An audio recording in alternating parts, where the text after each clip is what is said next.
Playoff NBA 2025 akan menjadi turnamen yang benar-benar gila. Sebanyak 9 dari 16 tim yang berkompetisi berhasil memenangi setidaknya 50 dari 82 game pada musim reguler. Artinya lebih dari 50%. Bahkan peringkat resmi beberapa tim di wilayah barat harus ditentukan di game terakhir musim ini, karena rekornya banyak yang sama atau berdekatan. Hampir semua tim bisa dibilang memiliki kesempatan yang tinggi untuk jadi juara NBA. Tapi hanya akan ada satu tim saja yang keluar sebagai pemenang. Dan tiap tim juga memiliki alur cerita serta skenario yang unik yang wajib kalian ketahui. Warriors contohnya. Beberapa minggu sebelum musim reguler berakhir, mereka berada di peringkat 5 wilayah barat. Tapi posisi mereka langsung jatuh ke play-in hanya karena momen-momen krusial ini.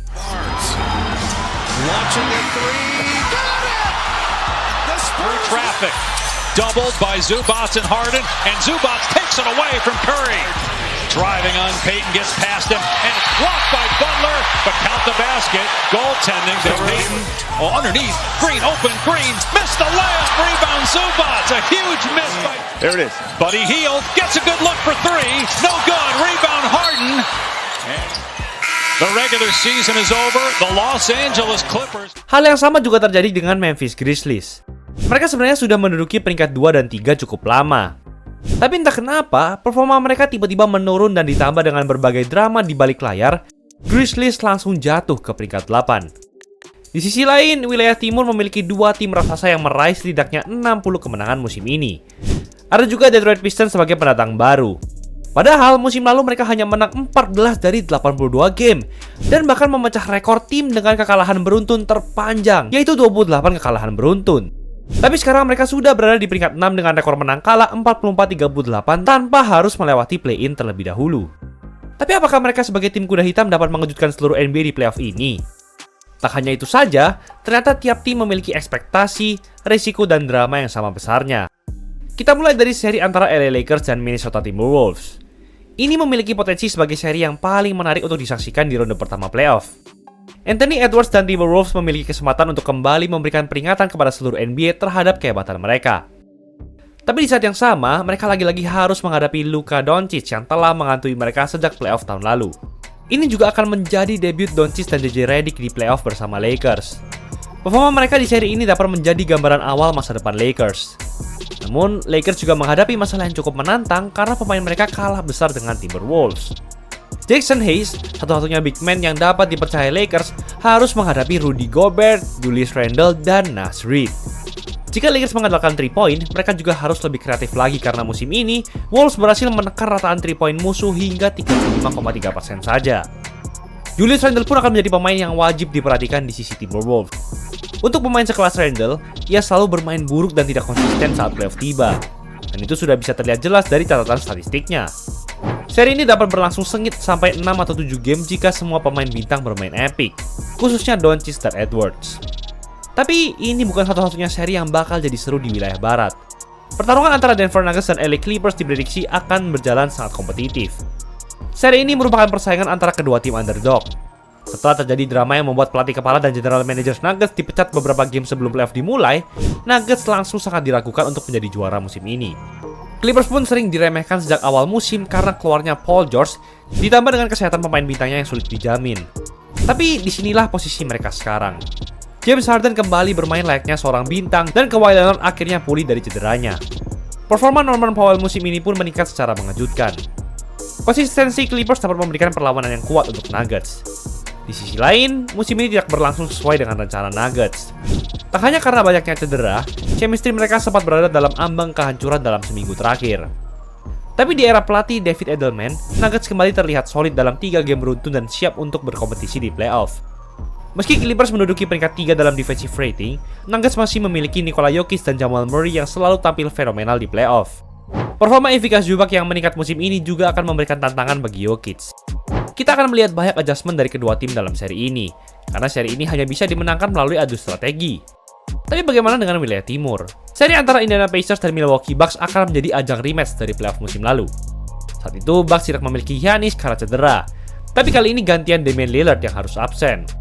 Meski begitu, Giannis dan Bucks berhasil tampil dominan dan menang 8 game beruntun untuk mengakhiri musim reguler. Jadi mereka bisa cukup percaya diri untuk membalas kekalahan mereka melawan Pacers di playoff lalu. Di sisi Pacers, Pascal Siakam juga masih berhadapan dengan cedera di siku kanannya. Jika sudah pulih, ia dapat menjadi pemain kunci untuk melawan permainan fisik Bucks. Ia juga mencatatkan rataan 24 poin dan 8,5 rebounds per game melawan Bucks musim ini. Susunan roster Pacers yang dalam dan percaya diri juga sudah siap untuk memberikan aksi yang kompetitif di seri ini. Tapi seri yang berikut ini memiliki alur cerita yang jauh lebih menarik lagi. New York Knicks akan bertemu dengan Pistons di ronde pertama. Cade Cunningham berhasil mencatatkan rataan 30,8 poin, 8,3 assist, dan 5 rebounds per game melawan Knicks musim ini. Kehebatan 3-point Malik Beasley yang baru saja menjadi pemain keempat dalam sejarah yang berhasil mengoleksi setidaknya 300 3-point dalam semusim juga akan menarik untuk disaksikan. Pistons memang masih belum berpengalaman di playoff ini, tapi identitas Bad Boys mereka yang identik dengan cara bermain dan mentalitas yang keras tentu akan membuat mereka semakin ganas di seri ini. Kita juga akan melihat bagaimana performa squad Knicks yang baru ini di playoff.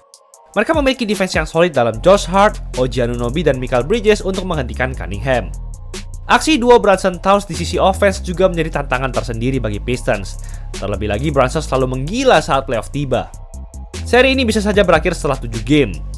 Tapi bagaimana dengan tim-tim yang masih di play-in? Jika dilihat dari rekor musim reguler, Warriors dan Grizzlies memiliki kesempatan yang lebih besar untuk lolos ke playoff wilayah barat. Pertarungan mereka di play-in ini juga berlangsung sengit sampai akhir. Green, Curry, three, good! On top, Curry defends, lost it, goes up, and Edey will hammer it down. It's Curry off a screen, fakes, fires, stuck it! Threw it away, Pippen the other way, oh, Petrovsky, the block, and the foul! And remember, and he gets it out to Morant. 5 seconds. 5-second violation. They could not inbound. And that's it. The Golden State Warriors. Meski begitu, Dallas Mavericks masih memiliki kesempatan yang berarti untuk mengejutkan semua orang. Akan tetapi, mereka harus terus bermain sempurna untuk mencapai hal tersebut. Begitu pula dengan play-in di wilayah timur. Tim-tim seperti Atlanta Hawks dan Miami Heat sudah sangat familiar dengan turnamen ini. Mereka sudah betul-betul paham seperti apa tekanan dan resiko yang akan mereka dapatkan. Tapi, apakah mereka semua ini bisa menghadapi tantangan berikutnya setelah lulus playoff? Setelah membantai Hawks di play-in, Magic akan berhadapan dengan Celtics yang menduduki peringkat 2 di ronde pertama. Magic merupakan tim yang cukup menyeramkan. Mereka menduduki peringkat 2 dalam defensive rating musim ini. Namun jika Paolo Banchero mengalami cedera, Magic tentu akan kesulitan untuk berkompetisi. Hawks juga masih memiliki kesempatan untuk merebut peringkat 8 di wilayah timur. Mereka memiliki pemain-pemain yang potensial untuk berkontribusi tinggi saat playoff tiba, khususnya Dyson Daniels yang defense-nya meningkat drastis musim ini. Meski begitu, mereka tetap tidak boleh meremehkan Tyler Hero dan Miami Heat. Mereka juga sama laparnya untuk masuk playoff, dan kita sudah pernah melihat bagaimana performa Heat sebagai tim kuda hitam. Akan tetapi, siapa yang menang akan berhadapan dengan Cavaliers dan mereka memiliki kemungkinan besar untuk lolos ronde pertama siapapun musuhnya. Tapi jika menurut kamu ini sudah cukup menegangkan, maka kamu salah. Karena tim teratas di wilayah barat akan mengalami masa kejayaan atau justru kehancuran mereka di playoff ini. Thunder merupakan tim NBA paling sukses musim ini dengan rekor menang kalah 68-14. Mereka tentu dapat menggusur semua musuh di hadapan mereka dengan mudah. Akan tetapi, mereka harus tetap waspada terhadap Grizzlies atau Mavericks yang akan menduduki peringkat 8 nanti. Persaingan di wilayah barat berlangsung ketat bukan tanpa alasan. Tapi karena tim-tim peringkat bawah di playoff hampir sama hebatnya dengan mereka yang di atas. Kemudian, Houston Rockets akhirnya kembali ke playoff setelah 4 tahun absen. Mereka berpotensi menjalani seri yang sangat ketat melawan Warriors. Defense yang dimiliki Rockets saat ini bisa mempersulit hidup Warriors.